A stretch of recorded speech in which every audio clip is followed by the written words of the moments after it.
말씀까지인데요. 우리 24절 말씀 한 절만 함께 봉독할게요. 사도행전 12장 24절입니다. 함께 읽겠습니다. 시작. 하나님의 말씀은 흥왕하여 더하더라. 아멘, 아멘. 여러분, 하나님의 말씀이 흥왕하는 삶을 꿈꿔보십시오.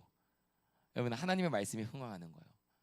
저 멀리 미국에서 트럼프 대통령의 한마디가 여러분 얼마나 국제 정세에 영향을 많이 미칩니까? 여러분, 가정에서 누군가의 한마디가 얼마나 가정의 분위기에 영향을 많이 줍니까? 교회에서 지도자의 한마디가 얼마나 성도들과 많은 사람들에게 영향을 줍니까? 우리는요, 내가 살고 싶은 삶을 살아가는 것이 아니라 영향을 받는 삶 속에서 반응하며 살아갑니다. 꿈꾸는 삶이 내 생각대로 되질 않아요. 뜻하지 않은 일들이 많잖아요. 97년도에 IMF가 있었죠. 1997년도에 IMF가 있었죠. 한 반에 3분의 1 이상이 부모님들이 다 실직했습니다. 연무중학교 다닐 때 한 반에 한 50명 있었는데 한 20명 이상의 아이들이 실직 조사를 했는데 아버지 어머니가 다 직장을 잃은 거예요.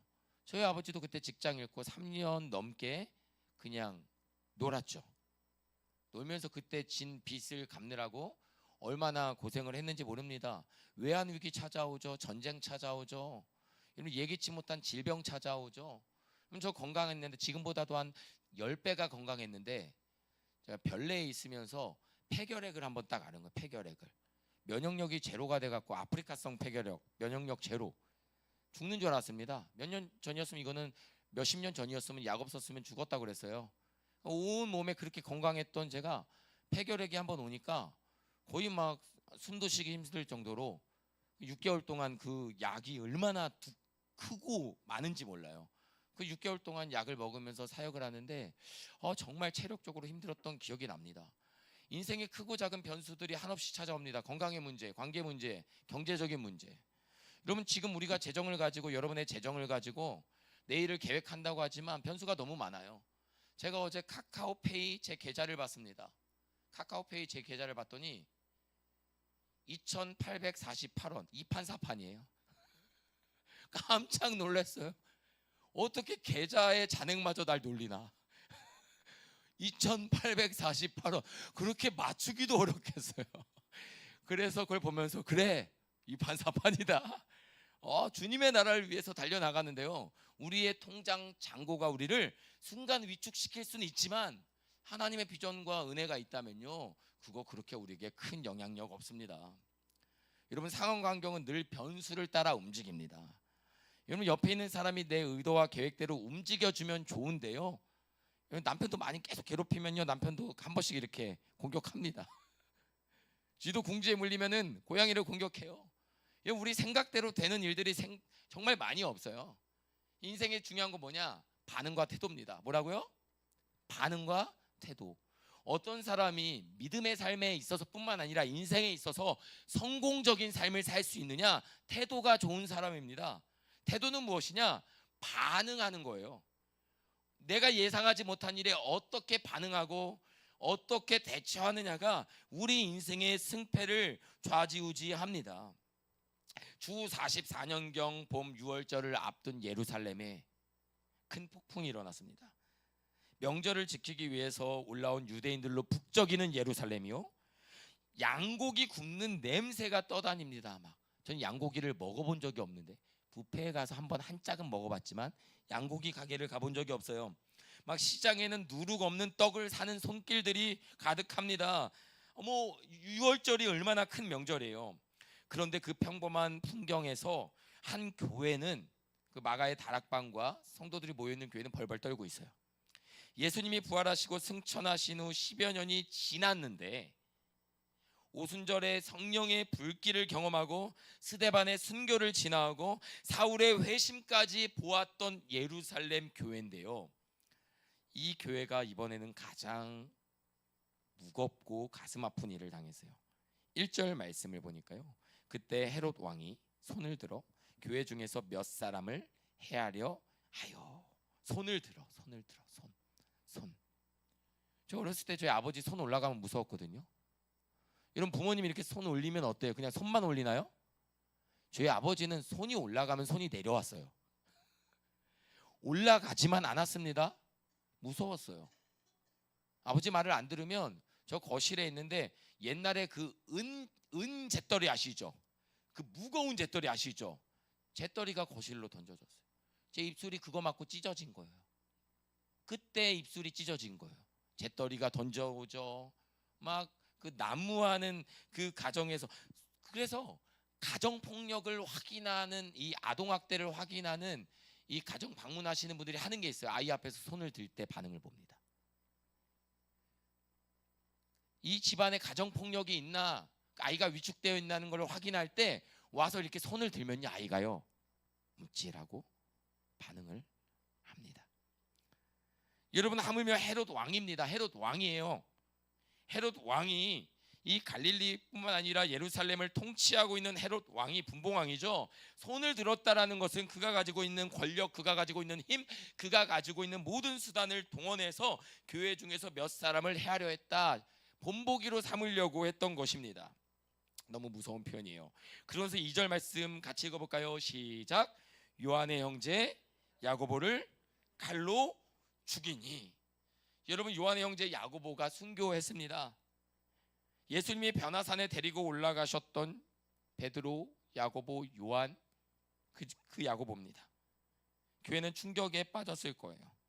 야고보의 아내는 어떻게 되었을까요? 아들과 딸들은 어떻게 되었을까요? 그날 밤 그의 동생이었던 요한은 어떤 마음으로 잠들었을까요? 본문은 말하지 않아요. 한 줄만 보여줍니다. 3절 말씀해 보니까요, 유대인들이 이 일을 기뻐하는 것을 보고 베드로도 잡으려 해서 기세가 붙었습니다. 유대인들이 기뻐하는 거예요. 베드로 수장까지 잡자.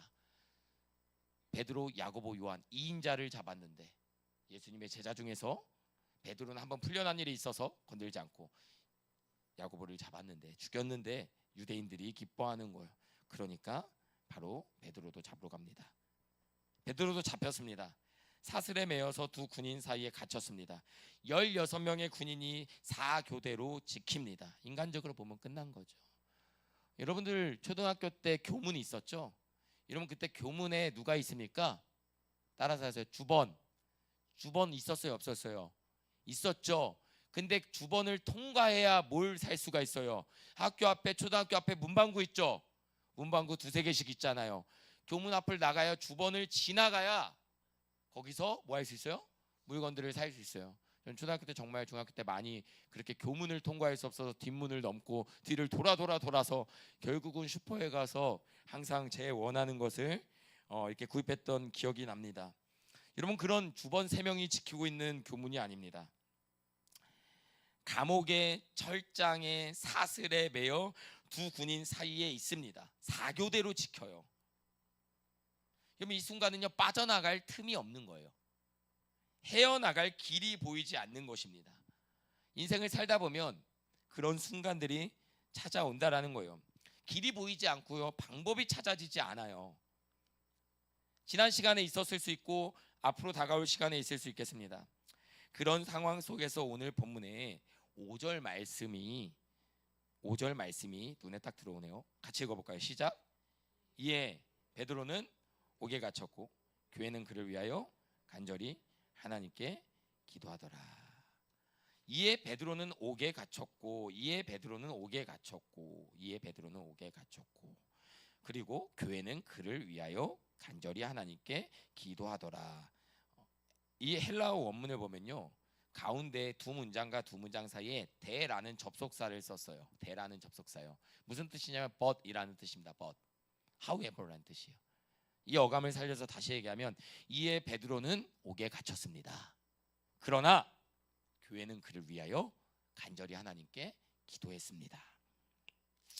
한쪽은 헤롯의 손이 야고보를 죽이고 베드로를 위협하고 교회를 향해 다가오고 있고요, 다른 한쪽은 모여있는 성도들의 기도가 지금 그 다락방에 가득 채워지고 있습니다. 이 사도행전이 우리에게 보여주는 가장 아름다운 광경입니다. 인기와 명예, 권력을 누리기 원했던 헤롯은 유대인들이 기뻐하는 반응을 보면서 지금 이 기회에 예수 믿는 사람들을 완전히 처리할 기회의 시간으로 잡고 있고 핍박과 박해의 시간으로 잡고 있고 교회는 그 시간에 다락방에 모여서 함께 기도하고 있는 것입니다. 간절히 기도했대요. 에크테노스라는 단어입니다. 운동선수의 근육이 100m 달리기 몇 초 나오십니까? 100m 달리기. 여러분 최고 기록이 얼만큼 됩니까? 100m. 운동회 때 예전에 많이 했잖아요. 100m 이 중에서 나의 최고 기록이 13초보다 아래이신 분 있어요? 13초 대 없으세요? 오주원 전도사님 100m 몇 초에 뛰십니까? 언제예요? 고등학생 때? 제가 이번 주 중에 확인해서 제가 동영상으로 과연 그 12초의 달리기가 와 엄청나네요. 저는 13초인데도 빠르다고 생각했어요. 중학교 때인데. 중학교 때는 정말 날렵했습니다. 20살 때 군대 가기 전에 제가 49kg였으니까요. 4kg만 빼면 면제였습니다. 얼마나 날렵했겠어요. 12초 때는 아무리 연습해도 안 되는데 대단합니다. 근데요, 이 간절이라는 단어가 어떤 뜻이냐면 프로 전문 운동 선수들이 이 100m의 결승선을 딱 앞두고 있거나 마라토너가 결승선 42.195km를 완주할 때 온 근육이 다 어떻게 돼 있겠어요? 다 팽팽하게 당겨져 있겠죠. 이 카메라를 보면 볼과 막 팔이 다 떨리잖아요. 온몸의 근육이 막 떨리고 팽팽하게 당겼을 때 쓰는 단어가 에크테노스입니다. 그러니까 기도가 그냥 이렇게 평안하게 드려졌던 기도가 아니라 온 몸의 근육과 마음을 땡기면서 마치 이 결승선을 앞둔 이 달리기 선수의 그 간절함과 같이 기도했다라는 것이 얼굴이 일그러져 가면서요. 여러분 이렇게 기도했던 인생의 시기가 있으십니까? 베드로를 잃을 수 없다는 절박함으로요. 온 영혼의 근육을 마음과 신앙의 근육을 팽팽하게 당겨서 그 마음을 담아내고 기도했다고 그랬어요. 아마도 이 기도의 모범은 예수님일 것입니다. 겟세마네에서 기도하실 때 땀이 어떻게 되게요? 핏방울이 될 때까지 기도하셨을 거예요. 목이 잠겼을 것입니다. 무릎이 아팠을 것입니다. 그래도 그들은 그 자리를 떠나지 않았어요. 이 장면을 보면 저희 할머니의 기도가 생각이 납니다. 할머니의 기도가 생각이 나요. 늦은 나이에 인생을 10여 년 남겨두고 늦게 예수를 믿고 손자를 위해서 기도한다고 집에서 날마다 그 무릎 아픈데 무릎 꿇고 기도하고 새벽 강단을 지키고 몇 시간씩 아들 손자를 위해서 기도했던 그 할머니의 기도가 생각이 나요. 저희 할머니만이 아니겠죠. 자식을 위해, 남편을 위해, 가정을 위해 새벽마다 아침마다 저녁마다 그렇게 기도했던 그분들의 간절함이 이와 같은 모습이었을 것입니다. 여러분 이런 간절함, 이런 갈급함을 가지고 기도했던 시간들이 있습니까? 어쩌면 우리는 너무 많은 것을 가지고 있어서 너무 평안해서 기도의 근육이 풀려버린 것은 아닐까요? 너무 평안한 환경에서 별다를 것 없는 인생의 시간을 지나면서 여러분 오늘 본문을 보면요, 이 기도는요 누가 이 기도를 인도했는가 이야기하지 않습니다. 이에 베드로는 옥에 갇혔고 뒤에 뭐라고 나와 있어요? 한 단어 뭐예요? 교회입니다. 여러분 교회라는 인격이 존재합니까? 우리가 교회가라고 얘기할 때 교회는 무엇입니까? 여러분이 교회를 지칭하고 교회에 대해서 얘기할 때 교회는 인격입니까? 교회는 누구죠? 교회가라고 얘기할 때 교회는 담임 목사를 얘기합니까? 아니면 교회라고 얘기할 때 책임 맡은 청지기를 이야기하나요? 아니면 교회라고 얘기할 때 무의식적인 교회의 분위기를 이야기하나요? 여러분이 말하고 있는 교회는 무엇입니까? 여러분 성경에서 말하고 있는 교회는요 예수 믿는 자들의 모임입니다. 부활을 경험한 자들의 모임입니다. 지금 교회가 기도했다라는 것은 예수님의 십자가의 죽음과 부활을 경험한 성도들이 모여있는 그 다락방에서 기도하고 있다라고 얘기하고 있는 것입니다. 공동체입니다. 함께입니다. 이런 베드로가 살아났어요. 풀려났거든요. 근데 이건 베드로 한 사람의 거룩함 때문에 살아난 것이 아닙니다. 교회 공동체의 기도였고요. 이 교회 공동체는 하나님을 사랑하는 사람이었어요. 예수님의 부활을 경험한 성도들이 베드로의 풀려남과 하나님의 역사를 위해서 기도했던 것입니다. 물론 야고보는 순교했어요. 물론 스데반 집사는 순교했어요. 기도가 만병통치약은 아닙니다. 기도는 하나님의 뜻과 하나님의 섭리를 인정하고 그분의 손길을 기대하는 것이지만 그 모든 것에 행하고 행하지 않음은 하나님의 주권에 달려 있는 것이죠. 그럼 왜 기도합니까? 목사님, 기도해서 응답이 될 수도 있고 안 될 수도 있다면 왜 기도합니까? 기도는 응답을 위해서 하는 것이 아닙니다. 기도는 하나님을 사랑하기 때문에 하는 거예요. 사랑하기 때문에 하는 거예요. 신뢰하기 때문에 하는 것입니다. 그리고 나보다 크신 하나님께서 지금 나의 간절한 소원이 이루어지지 않아도 하나님께서 더 큰 소원을 우리 마음속에 두시고 그것을 이루셔서 하나님의 계획과 큰 그림이 나의 계획보다 더 온전하구나를 깨닫게 하시는 것이죠.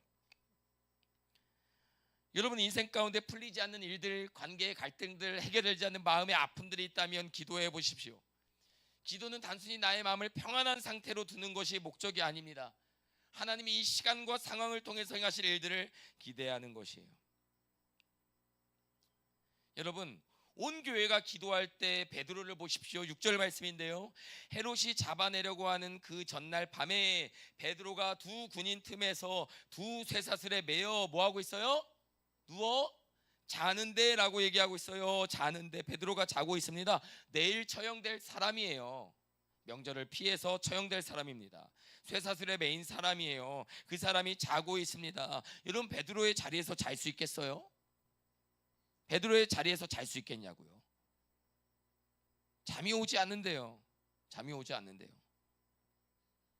옆에 군인이 있고요. 쇠사슬이 있고요.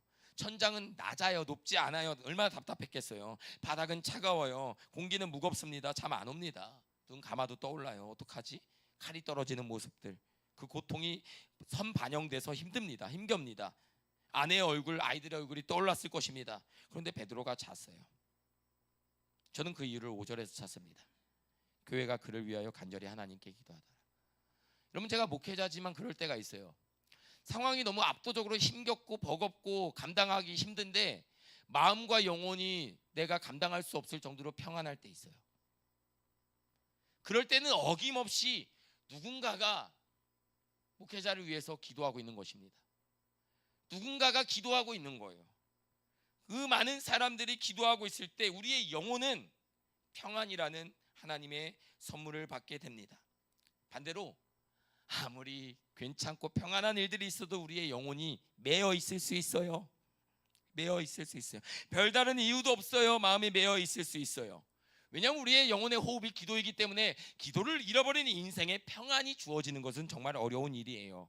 시편 4편 8절 말씀을 보니까 다윗이 이렇게 고백합니다. 내가 평안히 눕고 자기도 하리니 나를 안전히 살게 하시는 이는 오직 여호와이시니이다.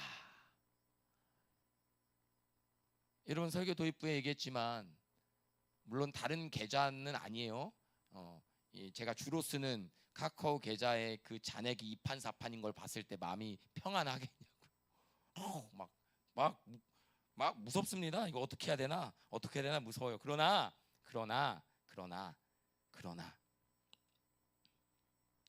내가 평안히 눕고 자기도 하리니 나를 안전하게 살게 하시는 이는 오직 여호와이시니이다. 무슨 뜻이냐면요, 지금 내가 감당할 수 없는 일과 문제들이 여러분에게 있어도요, 그 일을 내가 할 수 없다는 것은 무엇이냐면 내가 할 수 있는 것을 해야 된다는 거예요. 항상 믿음이 우리에게 요구하는 것은 평안인데 그 평안은 무엇? 평안 자체가 목적이 아니라 우리에게 맡기시고 우리에게 주신 일을 하게 하는 출발이 평안인 거예요. 마음을 잃어버리면 내가 할 수 있는 것을 하지 않고 나를 붙들어 맨 걱정과 염려가 아무것도 할 수 없게 우리를 옥조아 맵니다.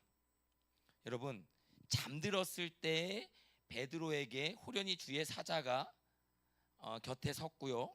베드로는 환상인 줄 알았는데 환상이 아니었어요. 옥중의 광채가 빛났습니다. 쇠사슬이 풀어졌고요. 띠를 띠고 신을 신으라, 겉옷을 입고 따라오라라는 음성과 너무나도 강렬한 그런 은혜 역사가 나타났어요. 그리고 두 사람이 걷기 시작합니다. 파수꾼을 지나가고 둘째 파수를 지나고 아무도 그들을 막지 않아요. 그리고 10절 말씀 읽어볼까요? 시작. 시내로 통한 쇠문에 이르니 문이 저절로 열리는지라. 자, 저절로 따라해보세요. 저절로. 이 저절로의 영성, 저절로가 뭐냐면요, 헬라어로 아우토마테입니다. 아우토마테. 여기서 나온 영 단어가 오토매틱입니다. 오토매틱. 오토매틱이 뭐예요? 자동이잖아요. 오토매틱. 오토매틱. 저절로 열리는 문, 안에서 열어주지도 않고 베드로가 열쇠를 가진 것도 아닙니다. 그저 열렸어요. 여러분, 기도하는 교회 앞에서 닫힐 수 있는 문은 없습니다. 저절로 열리는 거. 저절로란 뭐냐? 저절로란, 자동이란 무엇이냐? 내 힘과 의지와 능력 밖에서 일어나는 일을 저절로라고 합니다. 저절로. 내 예상과 내 능력 밖에서 일어나는 일들을 저절로라고 해요. 인생에 막힌 문, 가정에 닫힌 문, 사역에 닫힌 문, 간절히 기도하는 교회 앞에서 무릎 꿇는 성도 앞에서 그 문이 열려지는 거예요.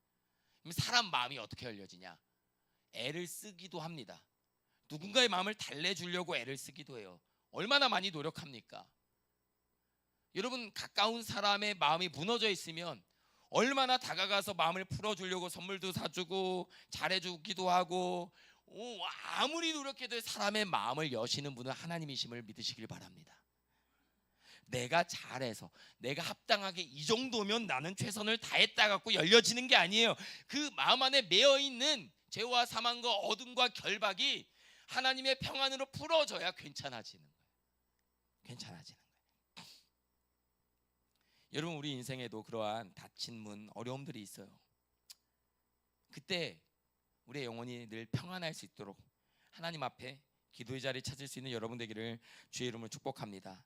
천사가 베드로를 거리로 인도합니다. 한 거리를 지나가요. 11절 말씀 보니까 이에 베드로가 정신이 들어 이르되, 여러분, 정신이 들었다라는 거, 그전에는 정신이 들었다는 거 안 들었다는 거예요.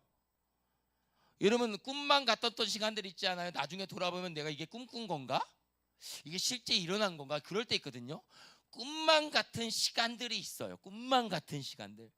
제가 보니까 개척 1년 차가 그랬어요. 교회가 세워진 1년 차가 꿈만 같던 시간이었어요. 그런데 그걸 분석하면 지옥과도 같은 시간이에요. 지금 그 상황을 엄밀하게 분석하면 큰일 날 뻔한 시간이에요. 인생 종칠 뻔한 시간이에요. 와, 완전히 망가질 법한 시간이에요.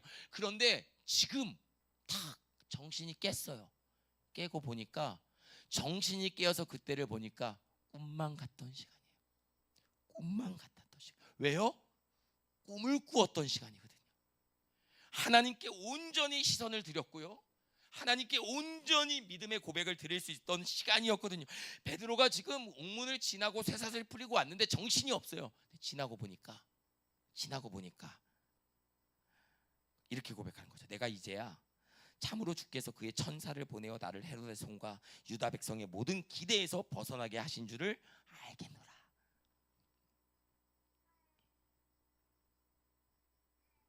여러분, 돌이켜보면 하나님이 일하셨는데 그 당시에는 알지 못했던 순간이 있어요. 모든 게 하나님의 인도하심이었는데 그저 떠밀려 가는 것 같았던 순간이 있어요. 사랑하는 성도 여러분, 베드로는 두 가지를 깨달았습니다. 첫 번째, 그의 천사를 보내어 나를 헤롯의 손에서 벗어나게 하셨다. 두 번째, 유다 백성의 모든 기대. 뭐예요? 유다 백성 야고보처럼 베드로도 죽이자는 거였어요. 헛된 세상의 기대에서, 그런 세상의 핍박에서 나를 건져내셨다. 죽음으로 몰아간 군중의 기대도 하나님이 꺾으셨다라는 거예요. 여러분, 사단과 마귀와 어둠과 결박과 세상의 유혹과 시험이 무너뜨리려는 여러분의 삶과 가정과 기업과 인생을 여러분, 하나님이 말씀과 기도를 통해서 흥황하고 살려내시고 일으켜 주시기를 주의 이름으로 간절히 간절히 축복합니다. 여러분, 이렇게 베드로가 정신이 들고 처음 향한 곳이 어디입니까? 마가라는 요한의 어머니 마리아의 집입니다. 12절에 나와 있죠. 베드로가 풀려나서 제일 먼저 간 곳이 어디입니까? 기도하는 교회였어요. 자기 집으로 가지 않았습니다. 회당으로 가지 않았어요. 예루살렘에서 나가지도 않았습니다. 어디로 갑니까? 자기를 위해 무릎 꿇은 사람들, 자기를 위해 기도했던 교회 성도들, 거기에 자기 생명의 빚을 진 사람들이 있었기 때문에 그 자리로 향했다라는 것이에요. 사랑하는 성도 여러분, 저는 우리의 디폴트 값, 당연값이에요. 디폴트는 당연한 값이에요. 마음이 어려워서요. 지금 제가 분주해서요. 지금 제가 조금 몸이 아파서요. 지금 제가 좀 힘든 일이 있어서요. 그래서 기도해야겠어요. 그래서 말씀 앞에 서야겠어요. 그래서 찬양해야겠어요. 여러분, 이것이 그리스도인의 당연값인 것입니다. 여러분, 하나님으로부터, 말씀과 기도로부터 한 걸음 멀어지기 시작하면요, 그 한 걸음을 다시 돌이키는 데는 한 걸음이 필요한 것이 아니라 엄청난 힘이 필요해요. 힘들어요. 지나고 보면 큰 이유도 없어요. 한 걸음 멀어지기 시작한 데는 큰 이유가 없다니까요. 근데 그 작은 이유가 큰 걸음을, 물줄기를 바꾸어 버립니다. 사랑하는 소망을 노래하는 교회 성도 여러분, 하나님 앞에 우리 성도님들의 기도 제목 제가 알고 있는 것들 위해서 기도할 때, 저는 앞서 가시고 앞서 일하신 하나님께서 그 모든 길에 앞서 가셔서 먼저 여호와 일에 예비하셔서 우리를 그 길로 인도하실 줄 믿습니다. 기도하며 찬송하며 말씀으로 따라가는 저와 여러분 되기를 주의 이름으로 축복합니다. 따라가는 거예요. 말씀을 따라가 보는 거예요. 여긴 내가 가봤는데 길이 없어. 지금은 내가 이 길을 걸을 힘이 없어가 아니라 힘 주시고 능력 주시는 주님 앞에 나아가는 것이죠. 여러분, 이어서 재미있는 에피소드가 나오죠. 로데가 영접하러 나왔습니다. 대문에 다가갑니다. 베드로의 목소리를 들었어요. 14절에 보니까 베드로의 음성인 줄 알고 기뻐하며 문을 미처 열지 못하고 달려들어가 말하되 베드로가 대문 밖에 섰더라. 여러분, 너무 기뻐서 문을 열지도 못하고, 저는 이 장면 이해가 돼요. 우리 아이들이 고모가 오면 되게 좋아하는데, 특히 둘째가 고모가 오면 되게 좋아하는데, 고모 목소리가 문에서 들리면요, 문에서 고모 목소리가 들리잖아요. 그럼 문을 열어줘야 되잖아요. 문을 열어주지 않고 방으로 가서 고모 왔다 그래요. 너무 기쁘면 그 기쁜 사람을 영접하는 게 아니라 소식을 전해요. 초대교회 예수님을 만나서 너무 기쁜 사람들은 그 소식을 전합니다. 언니 고모 왔어, 고모 왔어, 고모 왔어, 고모 왔어 외쳐댑니다. 얼마나 좋아하는지 몰라요. 여러분, 로데가 그렇게 말했어요. 그럴 때 15절 말씀 상반부 읽어보겠습니다. 시작. 그들이 말하되 내가 미쳤다. 여러분, 기도했잖아요. 베드로가 풀려나기를 기도했죠. 근데 베드로가 풀려났죠. 응답 받았죠. 여러분, 우리가 받은 응답을 얼마나 많이 지나쳤는지 아십니까? 하나님 주신 응답을 우리가 모르고 인지하지 못하고 지나친 응답들이 너무 많아요. 그래서 찬송가 50장에는 뭐냐, 네가 받은 것을 세어보아라 라고 했어요. 세어보아라. 받은 것을 세어보아라. 받은 것을 세어보아라. 지나쳤던 것들. 베드로의 천사겠지. 베드로가 어떻게 와? 기도는 하는데 응답이 와도 알아보지 못할 때가 너무나도 많이 있어요. 여러분, 그럴 때가 있습니다. 사랑하는 성도 여러분, 베드로는 계속 문을 두드리고 안에서는 계속 의심합니다. 그런데 결국 그들이 문을 열죠. 문을 보고 베드로를 보고 놀랐다라고 이야기를 합니다. 응답이 되었는데 놀랐어요. 그리고 나서 베드로가 잠잠하게 하고 주께서 하신 일을 증언합니다. 자기 자랑이 아니라 주님이 하신 일을 증언합니다. 말씀을 맺겠습니다. 여러분, 교회와 가정과 여러분의 남편과 아내와 자녀와 부모를 위해 기도하는 분이 되어 주십시오. 하나님의 응답이 일어날 수 있도록 기도하는 성도가 되어 주십시오. 교회에 어려움이 있다면, 아픔이 있다면, 약한 부분들이 보인다면, 누군가의 결핍이 보인다면 그를 위해 기도해 줄 수 있는 저와 여러분이 되기를 간절히 소원합니다. 누군가의 잠 위에, 불안과 두려움 가운데 잠 못 드는 인생 위에 흘러가는 한 줄기의 복음의 기도의 능력이 우리를 통해서 흘러 하나 되는 역사가 있기를 주의 이름으로 축복합니다. 교회의 가장 큰 무기는 헤롯의 칼이 아니죠. 바로 무릎이고, 헤롯의 칼은 야고보를 쓰러뜨렸지만 교회의 무릎은 베드로를 일으켰고, 교회를 일으켰고, 그 교회는 오늘 지금 이 자리까지 이르렀죠. 닫힌 문 앞에서 함께 무릎 꿇고 기도하는 우리 모든 성도들 되시기를 주의 이름으로 축복합니다. 우리 자리에서 일어납시다. 우리 이 시간 함께 주님 큰 영광 받으소서.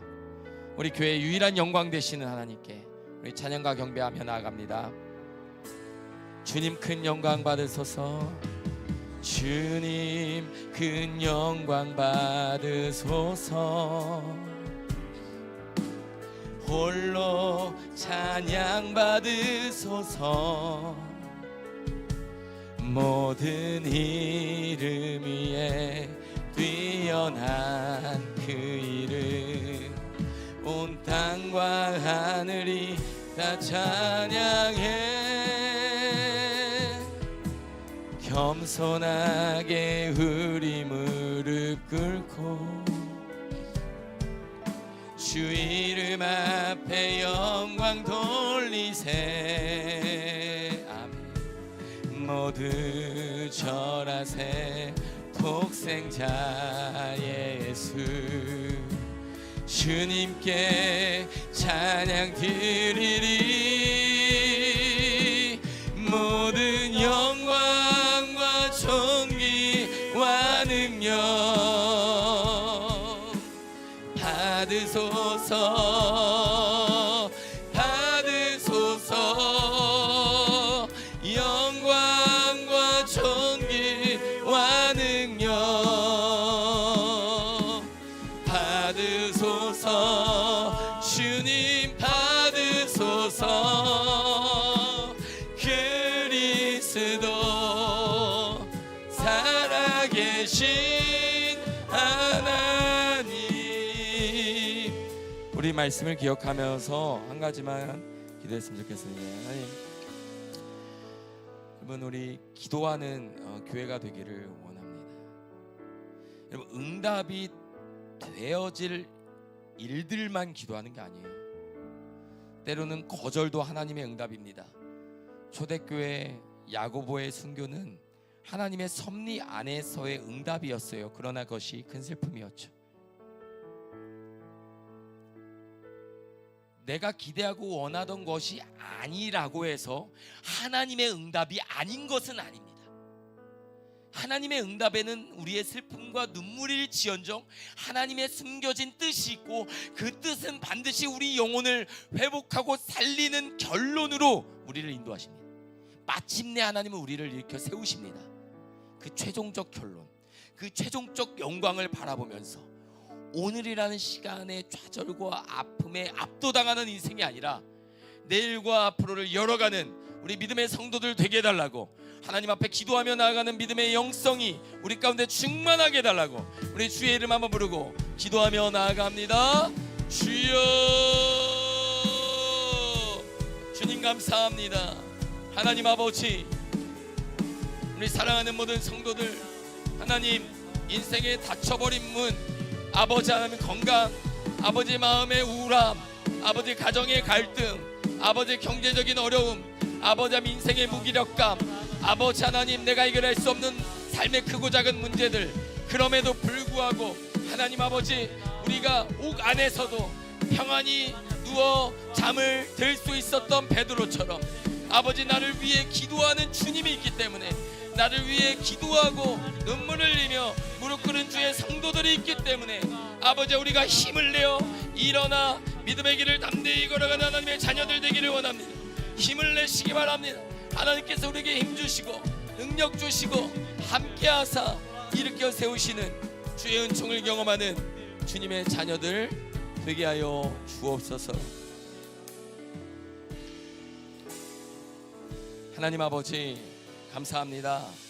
하나님 크고 작은 일들이 우리 가운데 있습니다. 간절히 기도하는 가정들, 아버지 하나님, 사랑하는 우리 자녀들의 건강을 위해서, 학업을 위해서, 아버지 또 취업을 위해서, 또 결혼과 만남을 위해서, 아버지 우리 사랑하는 부부 청년들, 자녀들이 잘 자라고 키와 지레가 자라기 위해서, 아버지 또 하나님께서 태의 열매를 주시라고, 하나님 생명의 열쇠가 되신 주님께서 새 생명의 축복을 달라고 또 간절히 기도하는 가정들, 아버지 오래되었던 마음의 질병이 낫게 해달라고 기도하는 우리 성도들, 아버지 하나님 작년 이후에 앞으로의 은퇴와 이후의 삶의 불안과 알 수 없는 내일의 두려워, 아버지 하나님 하루하루를 살아가는 장년들에게 비전 있는 삶, 내일 있는 삶 주님 기도 가운데 허락하여 주실 줄 믿습니다. 아무것도 보이지 않는다면 아버지 하나님 두려움의 음성을 쫓는 것이 아니라 말씀 앞에 머물러 주님을 따라가는 아버지 인생의 아버지 여정을 걷게 하여 주옵소서. 합력하여 선을 이루시는 하나님의 응답이 우리의 삶 가운데 나타나게 하여 주옵소서. 아버지 우리가 서로를 위해서 중보하는 다락방이 되게 하여 주시고, 아버지 이를 통해서 베드로가 풀려나고 아버지 그를 통해서 주께 행하신 일들의 간증을 온 교회가 듣고 기뻐하는 아버지 주님의 몸된 교회 되게 하여 주옵소서. 예수님의 이름으로 기도하였습니다. 주 예수 그리스도의 은혜와 하나님의 사랑과 성령의 교통하심이 이제로부터 영원토록 함께 있을지어다.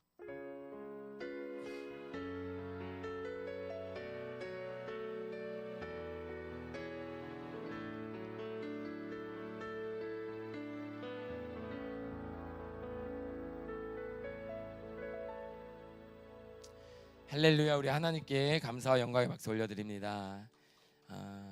이제 2부 순서 간단히 광고하겠습니다. 오늘은 식사를 조금 빨리 할 예정입니다. 4주차인데요. 올라가셔서 제 안내를 따라서 우리 많지 않은 양인데 모두가 동참하는 시작점으로 우리가 앞으로 목장과 우리 모든 성도들이 우리가 전도부에서 전도한다면 그것에 평일에 나는 일을 해서요 또 함께 못하는 분들이 많으니까 작은 손길로 우리가 기도하며 함께하는 자리를 마련했습니다. 올라가셔서 함께 우리 작은 전도용품들을 포장하고, 그리고 나서 식사를 조금 빨리 합니다. 평소보다 조금 빨리 합니다. 그래서 11시 우리 40분까지 30분간 전도용품 30분 안 걸릴 거예요. 포장하고 11시 40분부터 우리 식사 후에 우리 1시에는 우리 사업장 이전 감사 예배를 드리도록 하겠습니다. 그리고 우리 교회 이 다음 주 아우팅 그 비용은요 지금 교회 계좌로 넣지 마시고 당일날 우리 회계 홍지수 자매가 별도의 회비 계좌를 하나 마련해서 우리 회비는 별도로 회계 처리를 하기 위해서 알려주시면 그때 회비를 내어주시면 됩니다. 그래서 제가 우리 성도님들 다 가실 줄로 알고 그 식당을 전체를 다 예약을, 비용은 안 냈어요. 근데 전체 한 층을 다 예약을 해놨기 때문에 선입금은 아직 안 했지만 여러분들 모두가 동참해 주셔서 함께 해주셨으면 좋겠습니다. 우리 혜빈자매 눈앞에 있는데 이제 8월달에 출산인가요? 얼마 남지가 않았습니다. 우리 정영 형제가 아내가 임산부인 걸 깨닫게 해달라고 가끔 기도 제목 주거든요. 자꾸 까먹는데요. 자기 임산부인 걸 남편이 기억할 수 있도록 여러분 기억해 주시고, 새 생명 우리 부부 청년들에게 하나님 허락해 달라고 기도해 주시기 바랍니다. 우리 서로 축복의 인사 나누고 올라가겠습니다.